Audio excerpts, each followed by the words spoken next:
Welcome. In this video, let's discuss about how the Iran has stepped up its uranium enrichment program. So in this video, we will focus about the fallout of the Iran nuclear deal.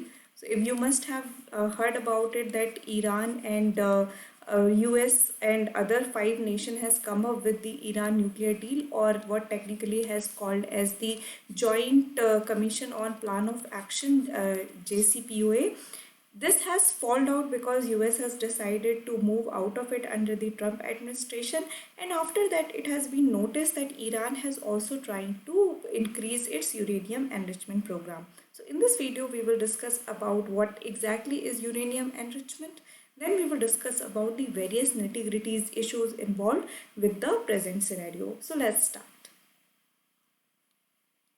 So what is uranium enrichment? So first of all, we should know that there are two isotopes. So uranium is found in the form of isotopes, which is your uranium-238 and uranium-235. But the distribution, the naturally occurring distribution is quite skewed if you see. So maximum uranium which is found in nature is isotope of 238. So this is the isotope which is mostly found in nature, and only 0.7% is uranium-235, but it is the uranium-235 that is actually needed. So enrichment process increases the proportion of uranium-235 through the process of isotope separation. So isotope separation happens in which the isotope uranium-235 is actually separated from uranium-238, which is mostly found in the nature, and that is the process. So this is what you can understand as uranium enrichment, that you are trying to separate out uranium-235 isotope from the uranium-238. For nuclear weapons, enrichment is required up to 90% or more, which is known as highly enriched uranium and the weapon grade uranium, whatever name you want to call it. So that means that the separation level, like from uranium-238, the separation of uranium-235 should reach up to 90% for that uranium to be utilized in the development of any kind of nuclear weapon. On the other hand, for nuclear reactors, enrichment is required to be 3 to 4%, which is known as low enriched uranium or reacted graded uranium.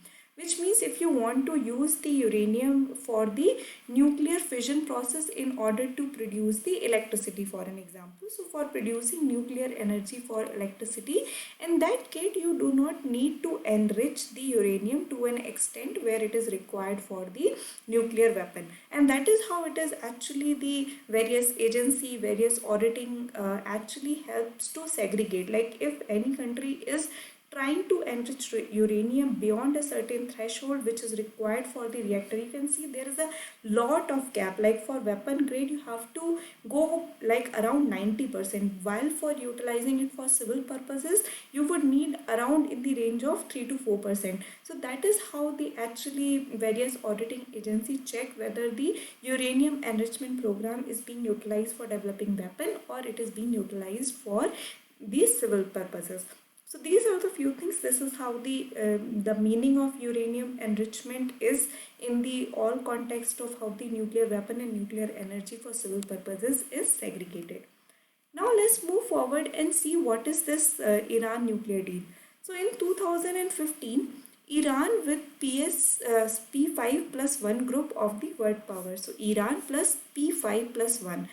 What are these countries? It is your USA, UK, France, China, Russia and Germany. So this is the thing. Iran and P5 plus 1, they came together and signed a Iran nuclear deal in 2015. The idea is to be agreed on a deal on its nuclear program. So there was lot of economic sanction from the US side on Iran, which was actually kind of asked by the US that the Iran is using the uranium enrichment beyond what is required for developing of nuclear energy, which means it is trying to develop nuclear weapon, and because of it US has imposed economic sanction.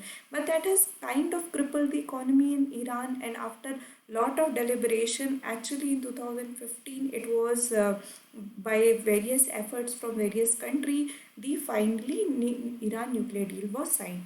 Under the deal, Iran agreed to curb its nuclear activity in return for lifting of sanction and access to global trade. So this is the deal, that Iran will not go ahead with the uranium enrichment, and because it will not go ahead with the use of its nuclear activity, in that case the sanction, the economic sanction which has been posed on Iran would be lifted and it would be allowed to trade globally. So that was the agreement.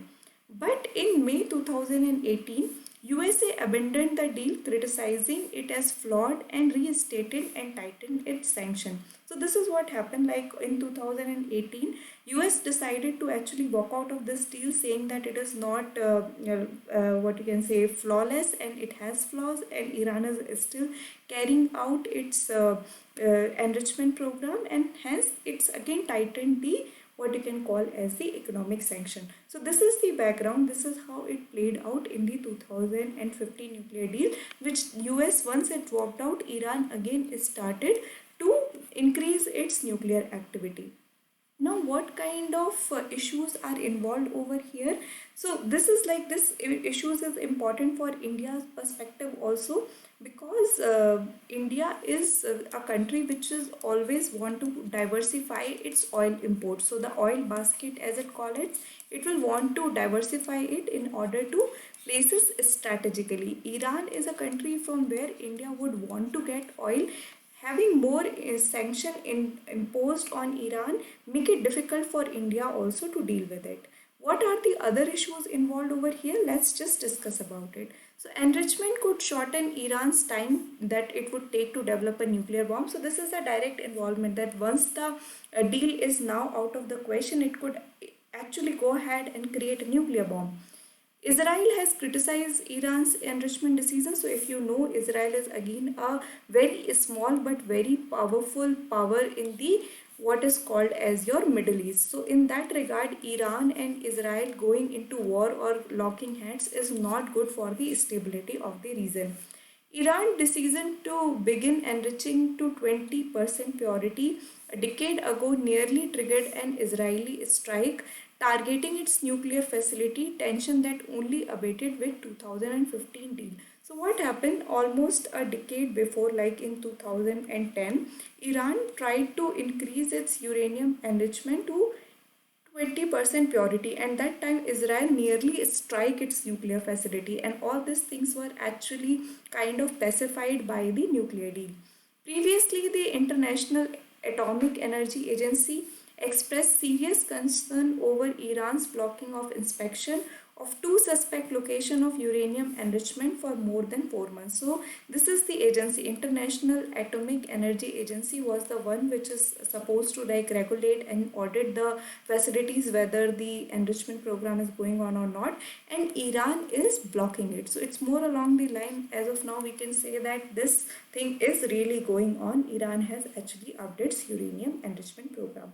So these are the details. This is important from your international relation perspective of your syllabus. Apart from that, few things that you should know is how the things played out and what kind of impact it will have on India. So India has also embarked on a project called as Chabahar, which is again in Iran. So you have to look at it from that perspective also, that how India's strategic interest would play out in Iran if the sanctions are further tightened in Iran. So this is something you should know. So I hope you have understood this video. If you have any doubt, feel free to drop a comment. Thank you.